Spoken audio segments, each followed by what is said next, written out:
Hello students, कैसे हैं आप? Very good.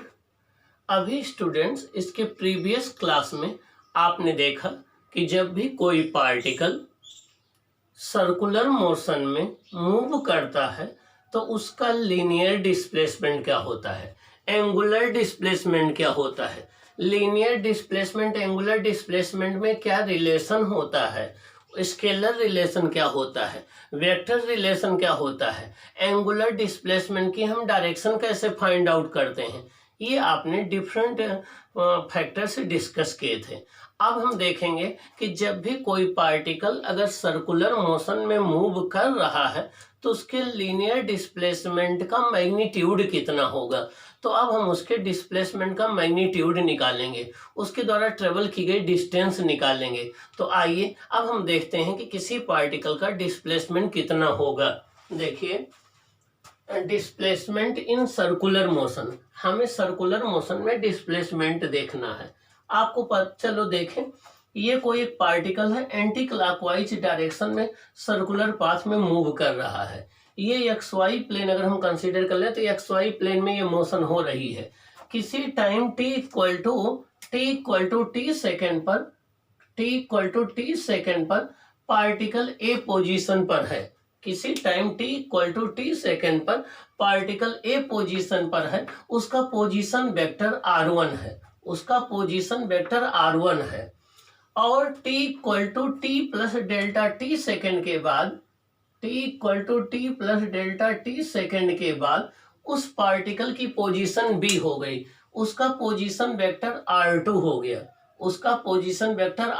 हो गया।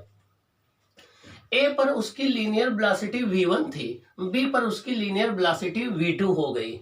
जितने टाइम में उसका पोजीशन वेक्टर OA से OB रोटेट कर गया, जिसका एंगुलर डिस्प्लेसमेंट थीटा हो गया, उतने टाइम में लीनियर वेलोसिटी v1 से v2 आपकी हो गई, और उसका भी जो एंगल रोटेटेड हो जाएगा वो थीटा हो जाएगा। जितने टाइम में OA से पोजीशन वेक्टर OB आ गया तो एंगल कितना रोटेट किया, थीटा, इसका एंगुलर डिस्प्लेसमेंट थीटा हो गया।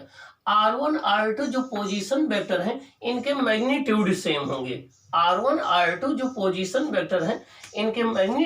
होंगे, और ये सर्कल की रेडियस के इक्वल होंगे। देखिए, R1 R2 के मैग्नीट्यूड सेम होंगे और ये सर्कल के रेडियस के इक्वल होंगे, केवल डायरेक्शन इनकी चेंज हो रही है। तो यहाँ पर पार्टिकल के रोटेट होने से पोजीशन वेक्टर की केवल डायरेक्शन चेंज होगी, मैग्नीट्यूड नहीं चेंज होगा, मैग्नीट्यूड सेम रहेगा। अब हमें डिस्प्लेसमेंट फाइंड आउट करना है। आपको पता है कि डिस्प्लेसमेंट होता है the change in position vector is called displacement. Final position vector क्या है, r2, इनिशियल क्या है, r1। तो डिस्प्लेसमेंट कितना हो जाएगा, r2 माइनस r1, कितना हो जाएगा, r2 माइनस r1। तो इसका डिस्प्लेसमेंट हो जाएगा delta r equal to vector r2 minus vector r1 हो जाएगा।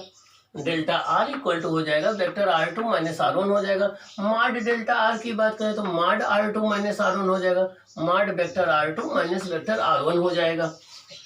अब जब हम बात करते हैं इसके मैग्नीट्यूड की तो माड डेल्टा r करेंगे तो a स्क्वायर ये हो जाएगा r1 square plus r2 square minus 2r1 r2 cos theta हो जाएगा। ये हो जाएगा r1 square plus r2 square minus 2r1 r2 cos theta हो जाएगा। इनका जो मैग्नीट्यूड आएगा हो जाएगा r1 square plus r2 square minus 2r1 r2 cos theta हो जाएगा। थीटा क्या है, थीटा r1 r2 के बीच का एंगल है। देखिए, r1 r2 दोनों को टेल टू टेल रखा गया है, इनके बीच में एंगल थीटा है। अब हमें पता है कि r1 r2 का मैग्नीट्यूड सेम है, ये सर्कल के रेडियस के इक्वल है। तो जगह delta r equal to r square plus r square minus 2r into r cos theta आ जाएगा। तो जगह 2r square minus 2r square cos theta हो जाएगा। यहाँ से हमारा delta r equal to 2r square common ले लेंगे, तो ये आ जाएगा 1 माइनस कॉस थीटा। हमें फॉर्मूला पता है कि cos थीटा इक्वल टू होता है 2 cos square theta by 2 minus 1 equal to 1 minus 2 sine square theta by 2। cos theta का फॉर्मूला होता है 2 cos square theta by 2 minus 1 equal to 1 minus 2 sine square theta by 2। तो हमारा delta R equal to हो जाएगा 2r² 1 minus, हम cos theta के place पर लिख सकते हैं 1 माइनस 2 साइन स्क्वायर थीटा। तो 1 माइनस 2 साइन स्क्वायर थीटा ये हो जाएगा 1 minus 1 plus 2 sine square theta by 2। तो डेल्टा आर इक्वल टू हो जाएगा 4r² sign square theta by 2। तो इसका स्क्वायर रूट निकालेंगे तो डेल्टा आर हो जाएगा 2r साइन थीटा बाई 2। ये हो जाएगा डिस्प्लेसमेंट, मीन्स सर्कुलर मोशन में कोई पार्टिकल जब वो थीटा एंगल रोटेट कर चुका हो तो उसका जो डिस्प्लेसमेंट होता है delta R equal to 2r sine theta by 2 हो जाएगा। ये डिस्प्लेसमेंट का मैग्नीट्यूड है। अब हम देखें कि डिस्टेंस कितनी हो जाएगी। Distance of the particle, the distance of the particle equal to length of the arc A B. जब वो ए से बी तक चलेगा तो लेंथ ऑफ आर्क क्या हो जाएगी, ए बी की इक्वल। तो जो लेंथ ऑफ आर्क हो जाएगी वही उसकी डिस्टेंस हो जाएगी, क्योंकि जब भी कोई पार्टिकल सर्कुलर पाथ में मूव करता है तो लेंथ ऑफ द पाथ जो है उसके आर्क के इक्वल होगी। तो देखिए आर्क इक्वल टू होता है रेडियस इंटू एंगुलर डिस्प्लेसमेंट। तो डिस्टेंस आर इक्वल टू हो जाएगा डी इक्वल टू हो जाएगा आर इंटू थीटा। क्या हो जाएगा, आर इंटू थीटा। यहाँ थीटा को आपको रेडियन में रखना है, तो distance D equal to R theta हो जाएगा। अब ratio of the distance to the displacement, distance और डिस्प्लेसमेंट का रेशियो देख ले कितना आएगा। डी अपॉन डेल्टा आर करेंगे तो डिस्टेंस हो जाएगी आर थीटा, ये हो जाएगा 2r sine theta by 2। R cancel हो जाएगा और 1 अपॉन साइन थीटा बाई 2 होता है कासेक थीटा बाई 2। तो ये हो जाएगा थीटा अपॉन 2 कासेक थीटा बाई 2। ये हो जाएगा थीटा अपॉन 2 कासेक थीटा बाई 2 हो जाएगा। तो ये आपका डिस्टेंस और डिस्प्लेसमेंट का रेशियो आ जाएगा। क्या आ जाएगा, रेशियो आ जाएगा। आइए अब हम इसके एप्लीकेशन सीख लेते हैं जिससे आपको क्वेश्चन सॉल्व करना आ जाए। Find the displacement and distance of a particle moving on a circular path of radius R. R radius के सर्कुलर पाथ पर कोई पार्टिकल मूव कर रहा है, आपको उसका डिस्टेंस निकालना है, डिस्प्लेसमेंट निकालना है। कितने में, हाफ रेवोल्यूशन में, 1/4 रेवोल्यूशन में और 3/4 रेवोल्यूशन में, 1 रेवोल्यूशन में। ठीक है ना, आपको हाफ रेवोल्यूशन में, 1/4 रेवोल्यूशन में, 3/4 रेवोल्यूशन में, 1 रेवोल्यूशन में आपको उसका डिस्टेंस और डिस्प्लेसमेंट निकालना है। आइए पहले हाफ रेवोल्यूशन की बात करते हैं। देखिए पार्टिकल यहाँ ए पोजीशन पर है, इस समय इसकी वेलोसिटी देखिए v1 है, इस समय इसकी वेलोसिटी v1 है और इसका पोजीशन वेक्टर देखिए OA है, ये आपका R1 है इसका पोजीशन वेक्टर। ये यहाँ से रोटेट करता हुआ पॉइंट B पर पहुंच गया, सेमी सर्कल कंप्लीट कर लिया। इसने कितना एंगल, इसके पोजीशन वेक्टर ने कितना एंगल रोटेट किया, थीटा इक्वल टू पाई या 180 डिग्री। अब इसका फाइनल पोजीशन वेक्टर ये आपका OB हो गया, ये आपका R2 हो गया।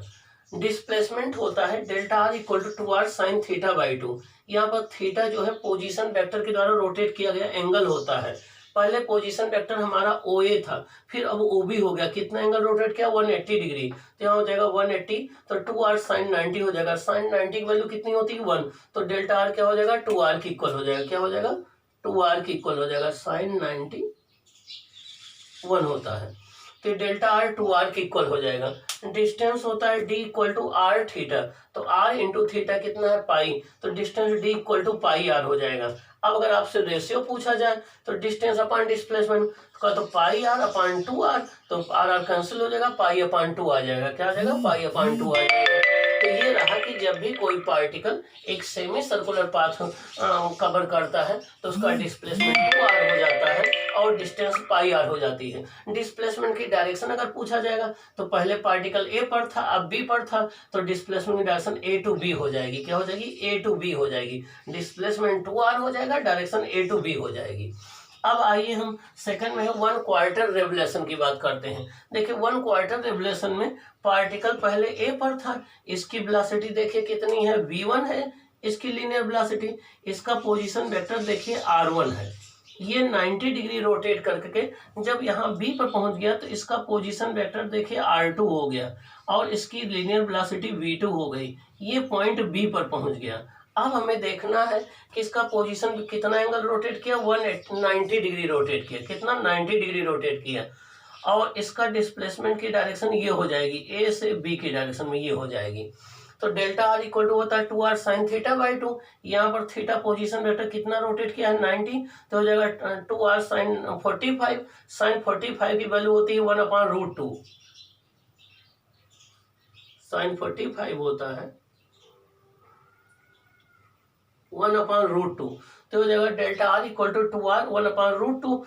इसको लिख सकते हैं √2 इंटू √2, √2 से √2 कैंसिल हो जाएगा, डेल्टा आर हो जाएगा r√2 मीटर। क्या हो जाएगा r√2 मीटर। डिस्टेंस निकालना, डिस्टेंस होता है r थीटा, और थीटा आपका कितना है π/2, तो ये आपका हो जाएगा πr/2। क्या हो जाएगा πr/2, तो ये डिस्टेंस आ जाएगी। क्या आ जाएगी, डिस्टेंस आ जाएगी। अब अगर आपसे 3/4 रेवोल्यूशन कहेगा तो 3/4 रेवोल्यूशन में पार्टिकल क्या हो जाएगा कि पार्टिकल फिर जो है उसका 3/4 रेवोल्यूशन की बात करेंगे तो देखिए 3/4 रेवोल्यूशन में कैसे निकालेंगे। 3/4 रेवोल्यूशन में हो जाएगा, देखिए जब पार्टिकल 3/4 रेवोल्यूशन कंप्लीट कर लेगा उस केस में वो कहां पर होगा, आइए देखें। आपका थर्ड पार्ट है 3/4 रेवोल्यूशन। इस केस में देखिए ये आपका सर्कुलर पाथ है, इसको हमने 4 पार्ट में डिवाइड कर लिया। पार्टिकल यहाँ ए से चलना स्टार्ट किया, किसी समय इसकी पोजीशन ए थी, इसकी लीनियर वेलोसिटी v1 थी, और इसका पोजीशन वेक्टर जो है वो आपका r1 था। ये इसका सेंटर है O। जब ये 3/4 रेवोल्यूशन कंप्लीट करेगा तो ये पहले ए से यहाँ पर देखिए बी आएगा, बी से ये सी पर पहुंचेगा, और सी से ये डी पर पहुंचेगा।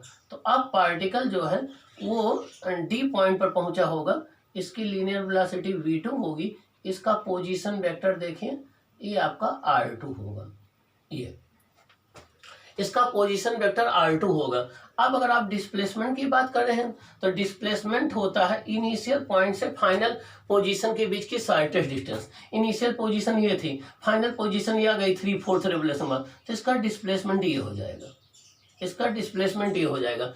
अब पोजीशन वेक्टर ने कितना एंगल रोटेट किया, ये आपका 270 डिग्री रोटेट किया, तो चाहे आप 270 डिग्री रखिए चाहे यहाँ π/2 रख दीजिए तब भी आ जाएगा। तो इसका डिस्प्लेसमेंट हो जाएगा delta R equal to 2r sine, आप साइन 2r साइन θ/2, तो थीटा चाहे आप 270/2 रखें, 270/2 रखेंगे तो 135 डिग्री हो जाएगा।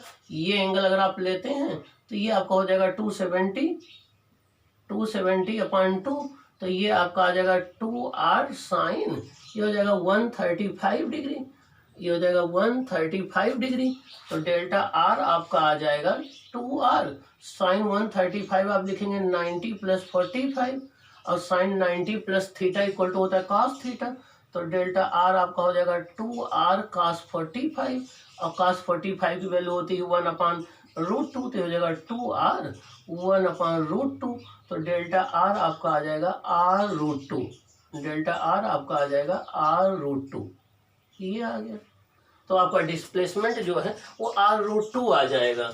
लेकिन डिस्टेंस की बात करेंगे तो डिस्टेंस देखिए अलग हो जाएगी। अगर हम डिस्टेंस की बात करें तो देखिए डिस्टेंस कितनी होगी, डिस्टेंस इसकी ये तो आ गया आपका 3/4 रेवोल्यूशन में, यहाँ पर cos 45 1/√2 होता है, और साइन 90 + थीटा इक्वल टू होता है cos थीटा। ये दो हमने टेग्नोमेट्रिक आइडेंटिटी कॉन्सेप्ट यूज की है। cos 45 1/√2 होता है, sin 90 + थीटा cos थीटा होता है। तो यहाँ ये तो डिस्प्लेसमेंट आ गया। अब अगर आप डिस्टेंस की बात करेंगे तो डिस्टेंस होता है r थीटा, तो ये हो जाएगा r, और थीटा 270 डिग्री है, 270 डिग्री को हम लोग लिखते हैं 3/2 पाई, तो आपका डिस्टेंस हो जाएगी 3πr/2, ये आ जाएगी 3πr/2, ठीक है ना। 290 जा आपका 80, 93 जा 270, 3πr/2 आ जाएगा। क्या आ जाएगा, 3πr/2 आ जाएगा। ओके, 3πr/2 आ जाएगा, ये डिस्टेंस आ जाएगी। ये रहा आपका 3/4 रेवोल्यूशन में। अब अगर आप एक कंप्लीट रेवोल्यूशन की बात करते हैं तो पार्टिकल, अब चलिए एक कंप्लीट रेवोल्यूशन की बात कर लें। एक कंप्लीट रेवोल्यूशन की जब आप बात करेंगे तो देखिए क्या हो जाएगा। एक कंप्लीट रेवोल्यूशन में अगर हम 4th पार्ट की बात करते हैं, 1 कंप्लीट रेवोल्यूशन जब ये करेगा तो 4th पार्ट में तो थीटा कितना हो जाएगा, पूरा 360 डिग्री हो जाएगा, एक पूरा 360 डिग्री रोटेट कर लेगा। तो उस केस में डिस्प्लेसमेंट आपका आ जाएगा 2r साइन 360 अपॉन 2 आ जाएगा, तो डेल्टा आर आ जाएगा 2r साइन 180 डिग्री आ जाएगा। तो डेल्टा आर आ जाएगा 2r इंटू 0, तो डिस्प्लेसमेंट आपका 0 आ जाएगा। रीजन क्या है कि साइन 180 आपका साइन 180 डिग्री इक्वल टू 0 होता है। चाहे आप ऐसे बोल दीजिए और चाहे ये बोल दीजिए कि पार्टिकल एक राउंड कंप्लीट कर लेगा तो जहां से चलेगा वहीं फिर पहुंच जाएगा, जहां से चलेगा पार्टिकल वहीं पहुंच जाएगा, तो उसका डिस्प्लेसमेंट 0 हो जाएगा। रीजन क्या है कि डिस्प्लेसमेंट होता है फाइनल से इनिशियल पोजीशन के बीच की शॉर्टेस्ट डिस्टेंस, और पार्टिकल जहां चला वहीं फिर पहुंच गया तो उसका डिस्प्लेसमेंट 0 हो जाएगा। डिस्टेंस की बात करेंगे तो डिस्टेंस होता है r इंटू थीटा, तो अगर एक राउंड कंप्लीट करेगा तो थीटा 2 पाई वो रोटेट करेगा, तो डिस्टेंस उसकी हो जाएगी 2 पाई r। डिस्टेंस क्या हो जाएगी 2 पाई r। तो इस तरीके से आप इस कॉन्सेप्ट को अप्लाई करके जब भी कोई पार्टिकल जो है वो एक सर्कुलर पाथ पर रोटेट कर रहा हो तो उसका डिस्प्लेसमेंट और डिस्टेंस फाइंड आउट कर सकते हैं। ओके, ये बात क्लियर हो गई। अब इसके बाद हम लोग डिस्कस करेंगे कि एंगुलर वेलोसिटी क्या है, लीनियर वेलोसिटी क्या है, लीनियर वेलोसिटी एंगुलर वेलोसिटी में रिलेशन क्या है, उसको कैसे हम फाइंड आउट करें, ये डिस्कस करेंगे। ओके।